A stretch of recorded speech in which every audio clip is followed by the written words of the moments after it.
Cümleten selamun aleyküm hanımlar. Divapatik YouTube kanalıma hepiniz hoş geldiniz. Bugün birlikte çok güzel, çok şık 5 şiş patik yapacağız. Ben patiğimde lacivert, beyaz ve kırmızı olmak üzere 3 tane normal patiklik ip kullandım. Şişlerim 3 numara. Modelimiz de bu şekilde.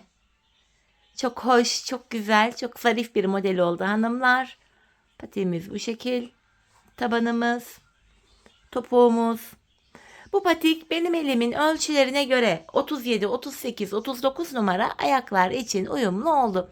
Hemen patiğimi kenara bırakıyorum. Birlikte başlayalım. Her zaman olduğu gibi hanımlar, ben patiğime burun kısmından başladım. Lacivert ipim ile 12 ilmek olarak. Birinci ilmeğim 2, 3, 4, 5, 6, 7, 8, 9, 10, 11 ve bir ilmek daha atıyorum, 12. 12 ilmeğimi attım, geri dönüyorum. Bu ilk sırada hanımlar, kenar ilmeğimi aldıktan sonra ilmeklerimi ters olarak örüyorum. İlk sırada ilmekleri ters örüyoruz.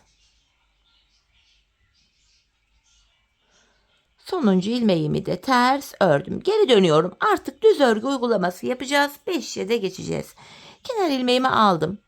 Şu ikinci ilmeğim 3, 4, 5, 6. İlk 6 ilmeğimi ördüm. Kalan 6 ilmeğimi de bir diğer şişim ile örüyorum.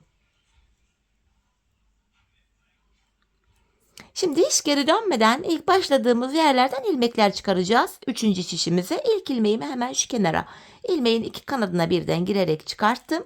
Devamında ilmek çıkartmak için de tığımı kullanacağım. Başlangıç yerlerine ilmeğin iki kanadına birden girerek ilmek çıkartıyoruz ve şişimize takıyoruz. Bakın 3 ilmeğim oldu. Şu dördüncü ilmeğim. 5 ve bir ilmek daha çıkartıyorum. 6. Şimdi bir 6 ilmek daha çıkartacağım. Onu da dördüncü şişime takacağım. Şu birinci ilmeğim. 2, 3, 4, 5 ve hemen şu kenardan da bir ilmek çıkarttım. 6. Beşinci şişimi aldım. Hanımlar, bir sıra ilmeklerimizi düz öreceğiz. 5 şiş patikte bir sıra dediğimiz olay şudur. 4 şişteki ilmekleri de örüp tamamlayınca bir sıra örmüş oluyoruz. İlk şişimdeki ilmeklerimi ördüm. Şimdi ikinci şişime geldim. Boşalan şişimiz ile sıradaki şişteki ilmeklerimizi örüyoruz hanımlar. 5 şiş patik böyle dolana dolana aynı yöne örülüyor. İkinci şişimi de ördüm. Üçüncü şişime geldim. Yine buradaki ilmeklerimi de düz olarak örüyorum. Dördüncü şişime geldim. Buradaki alt ilmeğimi de örüyorum. Böylece bir sıra örmüş olduk hanımlar. Tekrar ilk şişimdeyim. Şimdi artırma zamanı. Artırma işlemini patik burnuna şöyle baktığımızda şu sağ ve sol kenardan artırmaları yapacağız. Öncelikle ilk şişimdeyim. Kenarımız hemen başta. İlk 2 ilmeğimi örüyorum. Ardından ikinci ilmeğimin altındaki hemen şuradaki ilmeğimin kenarına girdim ve buradan aldığım ilmeğimi düz ördüm. Kalan 4 ilmeğimi örüyorum. Birinci şişimde 7 ilmeğim oldu. İkinci şişime geldim. Kenar sol tarafta. Son 2 ilmeğim kalana kadar öreceğim. Sondan ikinci ilmeğimin altına, yani şuraya girerek buradan aldığım ilmeğimi de düz ördüm. Kalan 2 ilmeğimi de örüyorum. İkinci şişimde de 7 ilmeğim oldu. Üçüncü şişimdeyim. Kenar hemen başta. İlk 2 ilmeğimi örüyorum. İkinci ilmeğimin altındaki şu ilmeğin kenarına girdim ve buradan aldığımı da ördüm. Kalan 4 ilmeğimi de yine düz örüyorum. İlk 3 şişimde 7'şer ilmeğim oldu. Dördüncü şişimdeyim. Kenar solda. Son 2 ilmek kalana kadar örüyorum. Sondan ikinci ilmeğimin altına, yani şuraya girerek buradan aldığım ilmeğimi de düz ördüm. Kalan 2 ilmeğimi de düz örüyorum. 4 şişte de 7'şer ilmeğim oldu. Bir sıra artırma yaptık hanımlar. Şimdi bir sıra artırma yapmayacağım. 4 şişimdeki 7 ilmeğimi de normal öreceğim. 5 şiş patikte bir sıra artırma yaparken bir diğer sırada artırma yapmıyoruz. Sebebi şu: her sıra artırma yaparsak şayet patik bornu bir anda açılma yapar, hoş bir görüntü olmaz. İkinci şişimdeki ilmeklerimi de ördüm. 3 ve 4. şişimdeki ilmeklerimi de öreceğim. Bu düz ilmekleri örerken sizlere artırma işlemini kısaca tekrar etmek istiyorum.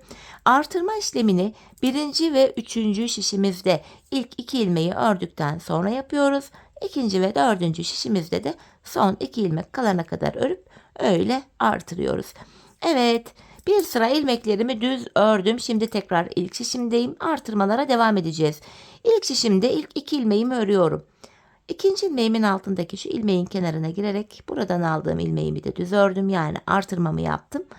Kalan 5 ilmeğim düz örülüyor. İlk hanımlar, birinci şişimde 8 ilmeğim oldu. İkinci şişime geldim. Kenar solda.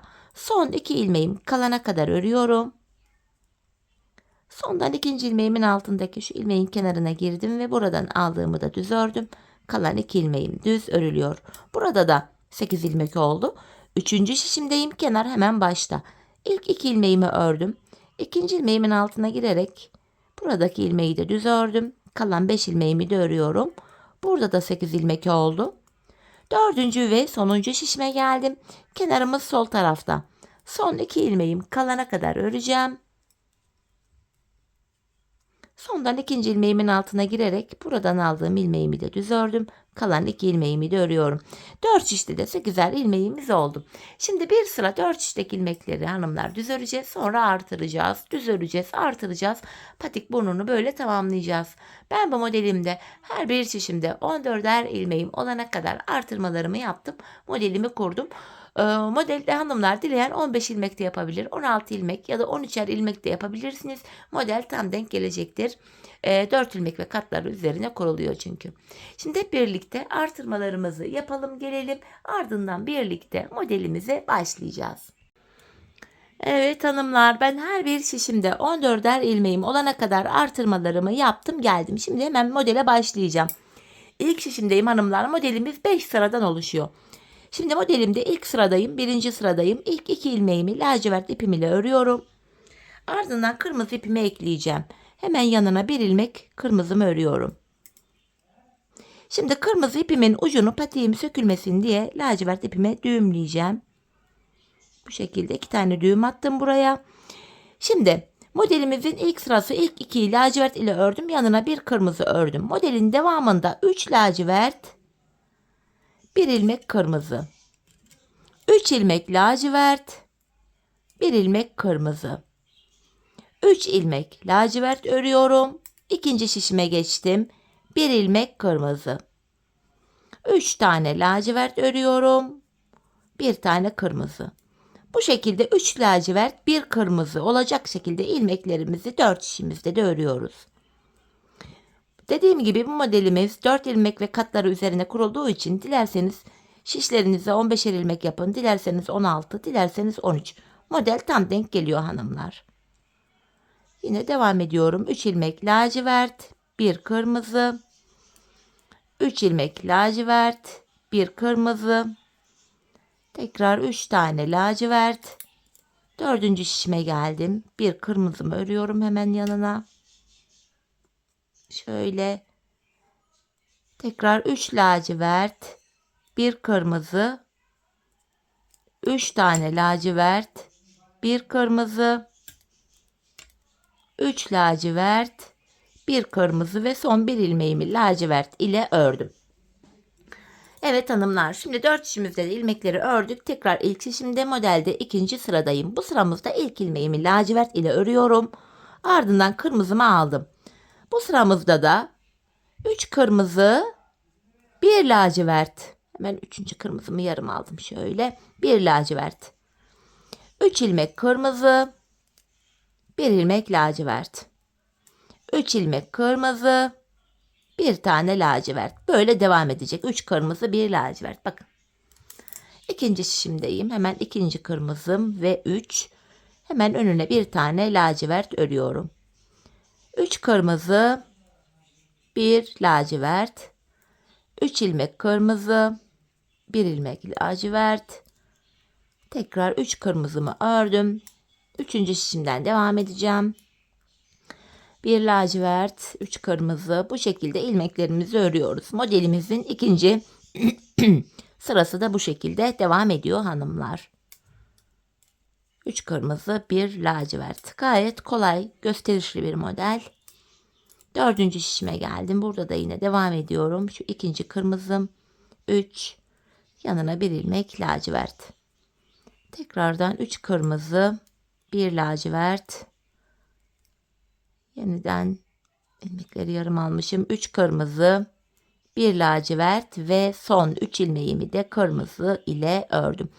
Modelde ikinci sıramızı tamamladık. Geldik şimdi modelimizde üçüncü sıramıza. Hanımlar, bu sıramızda beyaz ipimizi de ekleyeceğiz. Lacivert ipimiz şimdilik bekleyecek. Bu sırada hanımlar ilk 2 ilmeğimi kırmızı ile ördüm. Buraya bir tane beyaz öreceğim ortaya. Şöyle beyazımı alıyorum. Bir ilmek beyaz. Bu şekilde hemen beyaz ipimin ucunda hemen yanında kırmızı var. Düğümleyeceğim. Her eklediğimiz yeni ipte böyle düğüm atmayı unutmayalım. Patiğimiz sökülür yoksa. Modelin devamında hanımlar şöyle ilerleyecek. İlk 2'yi kırmızı ile ördüm. Yanına bir beyaz. Devamında 3 ilmek kırmızı örüyorum. 1 ilmek beyaz. 3 ilmek kırmızı örüyorum. Bir tane beyaz. Modelimizin bu sırasında da 3 kırmızı 1 beyaz diye devam edeceğiz. İkinci şişime geçtim. Hemen bir ilmek beyazımı örüyorum. Tekrar 3 tane kırmızı. Modelimizin 3. sırası bu şekilde. 3 tane kırmızı, 1 tane beyaz. 3 kırmızı, 1 beyaz. Tekrardan 3. şişimden devam ediyorum. İkinci kırmızım 3. Yanına bir tane beyaz. Yine 3 ilmek kırmızımı örüyorum. Bir tane beyaz. 3 ilmek kırmızı. 1 beyaz. 3 kırmızı. 4. şişimden devam edeceğim. 1 ilmek beyaz. 3 tane kırmızı. 1 beyaz. Yine 3 tane kırmızı. 1 beyaz. 3 kırmızı. 1 beyaz. Ve son bir ilmeğimi kırmızı ile ördüm. Modelimizin 3. sırası bu şekildeydi. Şimdi tekrar beyaz ipimiz bekleyecek. Biz lacivert ve kırmızı ile devam edeceğiz. Şimdi burada ilk ilmeğimi lacivert ile ördüm. Modelin devamında 3 tane kırmızı örüyorum yanına. Bir tane lacivert. Bir lacivert ile başladım. 3 kırmızı ördüm. Bir lacivert 3 kırmızı diye devam edeceğiz modelimizin 4. sırasına. Bir lacivert, 3 kırmızı. Bir lacivert, 3 tane kırmızı öreceğim. İkinci şişimden devam ediyorum. Şu ikinci kırmızım 3. Bir lacivert, 3 kırmızı. Bir lacivert, 3 kırmızı. Bir lacivert, 3 kırmızı. Üçüncü şişime geldim. Tekrar bir lacivert, 3 kırmızı diye devam ediyorum. 4 şişimizde de aynı işlemi tekrar ediyoruz hanımlar.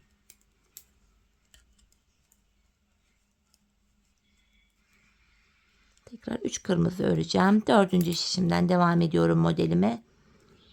2 ve 3. kırmızım. Yanına bir lacivert. 3 kırmızı, 1 lacivert. 3 kırmızı, 1 lacivert ve son 3 ilmeğim kırmızı. Evet, tekrar ilk şişime geldim. Modelimizde 5. ve sonuncu sıramız. Bu sıramızda da ilk 2 ilmeğimi lacivert ile örüyorum. Ortaya bir kırmızı. Bu şekilde. 2 lacivert ile başladık. Bir kırmızı ördük. Modelin devamında 3 lacivert, 1 kırmızı olacak şekilde ilmeklerimizi öreceğiz. 3 lacivert, 1 kırmızı. Bu şekilde. İkinci şişimden devam ediyorum. İlk kırmızımı ördüm. Hemen yanına 3 ilmek lacivert. 1 kırmızı. 3 lacivert. 1 kırmızı. 3 lacivert. 1 kırmızı. Tekrar 3 lacivertimi örüyorum. 3. şişimden devam ediyorum modelime. 3 lacivert, bir kırmızı, tekrar 3 lacivert, bir kırmızı, 3 lacivert, bir kırmızı, 3 lacivert, dördüncü şişime geldim. Bir kırmızı. Devam ediyorum yine. 3 ilmek lacivert, bir kırmızı, tekrar 3 lacivert, bir kırmızı, 3 lacivert, bir kırmızı ve sonuncu ilmeğimi lacivert ile ördüm. Modelimiz bu kadar hanımlar. İlk modelimizi bitirdik. 5 sıradan oluşan modelimiz. Model bitiminde ilmeklerimizin tamamını, bakın beyaz ve kırmızı ipimiz burada bekleyecek. Lacivert ipimizi kullanacağız. İlmeklerin tamamını lacivert ipim ile düz olarak örüyorum. Bir sıra ilmekleri düz öreceğiz. İlk şişimdeki ilmeklerimi ördüm. Şimdi diğer 3 şişimizdeki ilmeklerin tamamını yine ana renk ipimiz ile düz örelim, gelelim. Evet hanımlar, bir sıra ilmeklerimi lacivert ipim ile ördüm. Şimdi model arasına bakın, şu desenimiz var, bunu yapacağız. Lacivert ve beyazı kullanacağız. Şimdi bu ilk ilmeğimi beyaz ile öreceğim. Bir beyaz ördüm, 3 lacivert. Bu sıramızda bir beyaz 3 lacivert olacak şekilde ilmeklerimizi örüyoruz. Bakın, bir ilmek beyaz ördüm, 3 tane lacivert. Model arası bu. Modeli saymıyoruz model sırasına. Tekrardan 3 lacivert, bir beyaz diye 4 şişte de devam edecek. Diğer 3 şişimizi de 3 lacivert, bir beyaz olacak şekilde örelim, gelelim. Evet, ilmeklerimi ördüm, geldim. Şimdi tekrar ilk şişimdeyim. Tekrar bu sıramızda da ilmeklerimizin tamamını lacivert ipimiz ile düz örüyoruz. 5 sıradan oluşan modeli bitirdikten sonra bir sıra lacivert ördük. Sonrasında beyaz ile başladık. Bir beyaz, 3 lacivert diye devam ettik. Üçüncü, yani model arasındaki 3. sırada da tekrar ilmeklerimizi düz örüyoruz lacivert ipimiz ile. Bu şekilde diğer 3 şişimizi de örelim, gelelim. Evet hanımlar, ilmeklerimi ördüm ve geldim. Şimdi aynı modeli ikinci kez kuracağız. Bu defa beyaz ile yapacağız hanımlar modelimizi. Aynı model, fakat renk değişikliği yapıyoruz. Şimdi modelde 1. sıradayız. 2. modeli de kafanız karışmasın, birlikte kuralım. İlk modelin 1. sırasında ne yapmıştık? İlk 2 ilmeği lacivert ile örmüştük. Yanına bir ilmek beyaz örmüştüm. Modelin devamında 3 lacivert, bir beyaz olacak şekilde ilmeklerimizi örüyoruz. 3 lacivert, bir beyaz. Modelin 1. sırası bu şekilde. 3 lacivert, ikinci şişte bir beyaz diye devam edecek. Diğer 3 şişimize de modelimizi kuralım, gelelim. Evet hanımlar, diğer 3 şişimde de modelimi yaptım. Şimdi tekrar ilk şişimizde modelde 2. sıradayız. İlk ilmeğimi lacivert ile örerek başladım. Beyazımı alıyorum. Bu sıramızda da ilk lacivert ile başladık. 3 beyaz, 1 lacivert. 3 beyaz, 1 lacivert. Kırmızı modelin aynısını yapıyoruz. Kırmızı yaptığımız yerlerde beyaz kullanıyoruz. Beyaz olan yerlerde de kırmızı kullanacağız. Bu şekilde 3 beyaz, 1 lacivert. Desenimiz bu. Diğer 3 şişimize de modelimizi kurup gelelim. Evet hanımlar, diğer 3 şişime de modelimi yaptım. Şimdi tekrar ilk şişimde modelde 3. sıradayım. Bu sıramızda ilk modelde olduğu gibi laciverti kullanmayacağız. İlk 2 ilmeğimi beyaz ile ördüm. Ortaya bir kırmızı örüyorum. Modelin devamında 3 beyaz, 1 kırmızı olacak şekilde ilmeklerimizi örüyoruz. 3 beyaz, 1 kırmızı. 3 ilmek beyaz. İkinci şişte bir kırmızı diye devam edecek. Görüntümüz bu. Diğer 3 şişimizi de örelim, ardından buluşalım. Evet, modelimin 3. sırasını da tamamladım hanımlar. Şimdi geldik modelimizde 4. sıramıza. Bu 4. sıramda yapacağım işlem şu. İlk ilmeğimi lacivert ile öreceğim. Bu şekilde 3 tane beyaz. 1, 2, 3. Modelin devamı bir lacivert, 3 beyaz olacak şekilde örülüyor. Şöyle. Burada da ipim kesik çıktı, düğümledim. Modelin devamı böyle ilerleyecek. Bakın. 3 beyaz, 1 lacivert. Diğer 3 şişimizi de örelim, gelelim. Evet hanımlar, diğer 3 şişimdeki ilmeklerimi de ördüm. Tekrar ilk şişimde modelde 5. ve sonuncu sıram. İlk 2 ilmeğimi lacivert ile örüyorum. 1 ilmek beyaz. Modelin devamında 3 lacivert, 1 beyaz olacak şekilde ilmeklerimizi örüyoruz. 3 lacivert, 1 beyaz. 3 ilmek lacivert, 1 ilmek beyaz. 3 lacivert, 1 beyaz diye devam edecek ikinci şişimizde. Bakın desenimiz bu. Diğer 3 şişimizi de örelim gelelim. Evet hanımlar, ilmeklerimi ördüm geldim. Böylece ikinci modelimizi de bitirdik bu şekilde.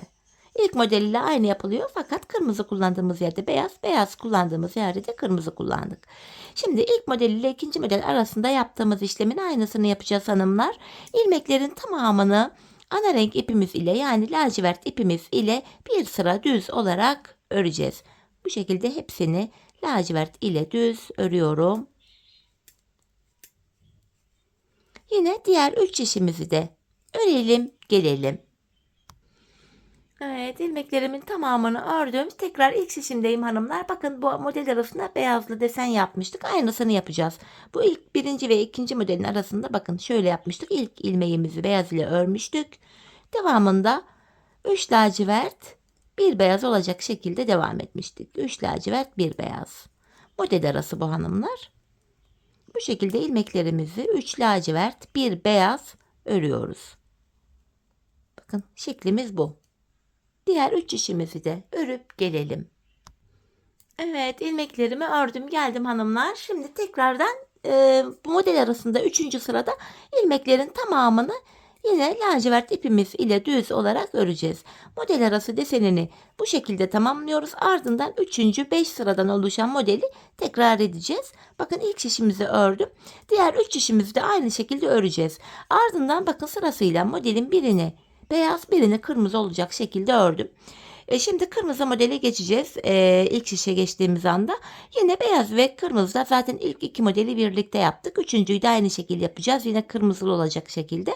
Kırmızı modelde bitince tekrardan 3 sıradan oluşan şu ara modelimizi yapacağız. Bir sıra lacivert öreceğiz. Bir sıra bir beyaz 3 lacivert şeklinde ilmekleri öreceğiz. Tekrardan bir sıra daha lacivert öreceğiz. Ardından 5 sıradan oluşan bu beyazlı modeli tekrar edeceğiz. Toplamda zaten 1, 2, 3, 4 tane modelimiz var. Kırmızı, beyaz, kırmızı, beyaz. Bu şekilde 4. modelimizi yapalım hanımlar. Bu 4. model bittikten sonra ara model yapmıyoruz. 4 şişimizdeki ilmeklerimizi de 5. modelden sonra bu 4. modelden sonra 4 şişimizdeki ilmeklerimizi de 2 sıra lacivert ipimiz ile örelim. Ardından buluşalım. Evet hanımlar, patiğimin ön bölümünü tamamladım geldim. Toplamda 4 tane model yaptım. 4. modelimden sonra 4 şişindeki ilmeklerimi de 2 sıra lacivert ipim ile düz ördüm. Şimdi ilk şişimdeyim hanımlar. Bilek ayrımımızı yapacağız. Öncelikle burada son bir ilmeğim kalana kadar ilmeklerimi örüyorum. 14 ilmeğim vardı hanımlar. 13'ünü örüyorum. Her bir şişe 15 ilmek yaptıysanız yine aynı şekil son bir ilmek kalana kadar örüyorsunuz. İlk şişimdeki sonuncu ilmek ile ikinci şişimdeki ilk ilmeğimi aldım.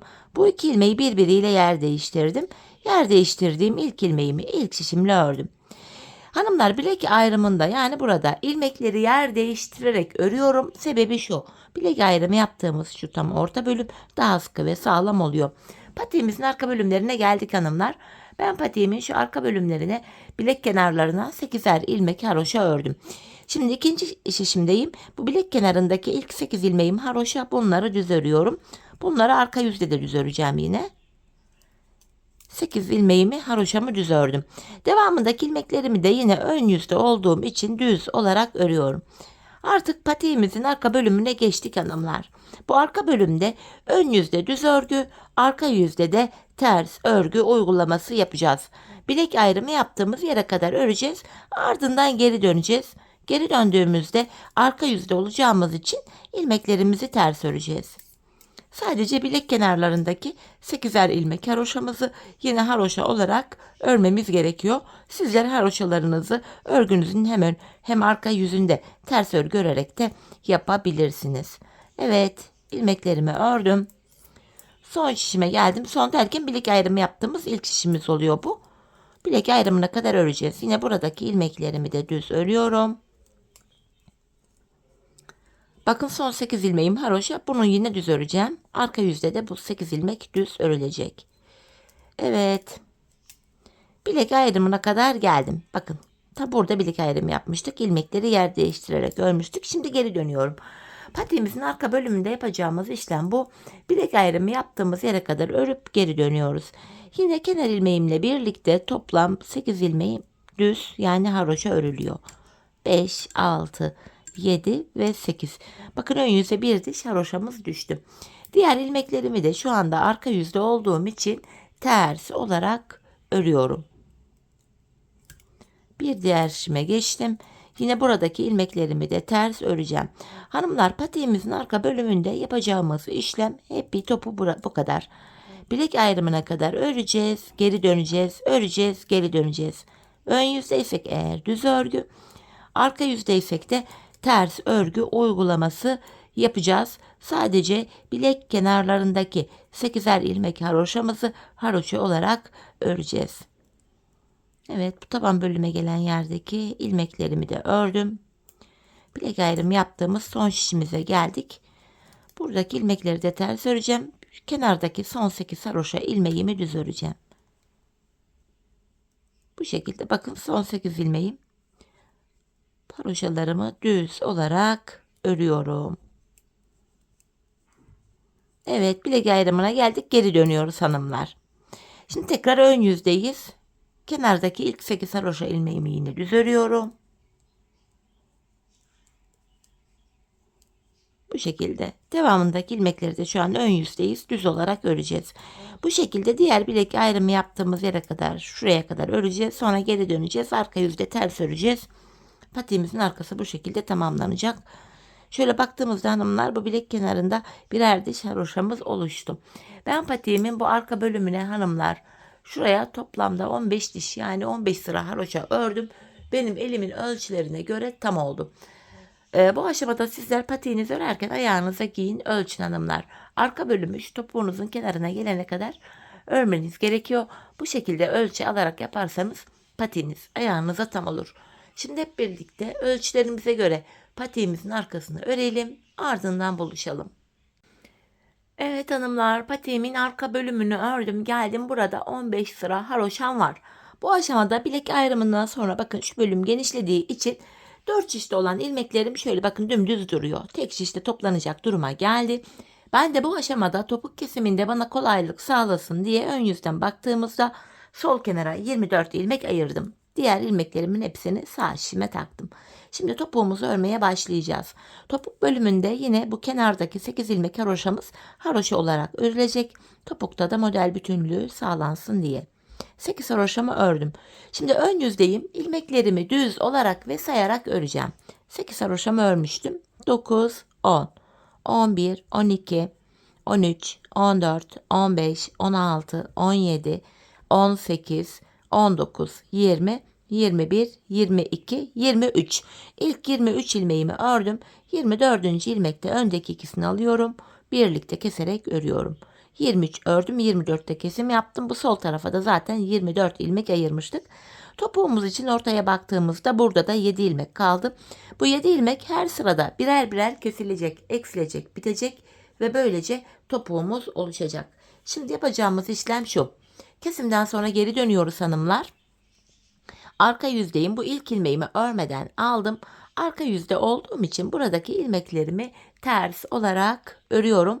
Sadece kenardaki son 8 haroşa ilmeğimi düz öreceğim.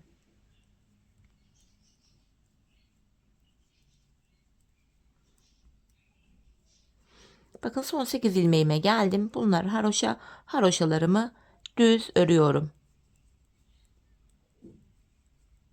Sonuncuyu da yine düz ördüm.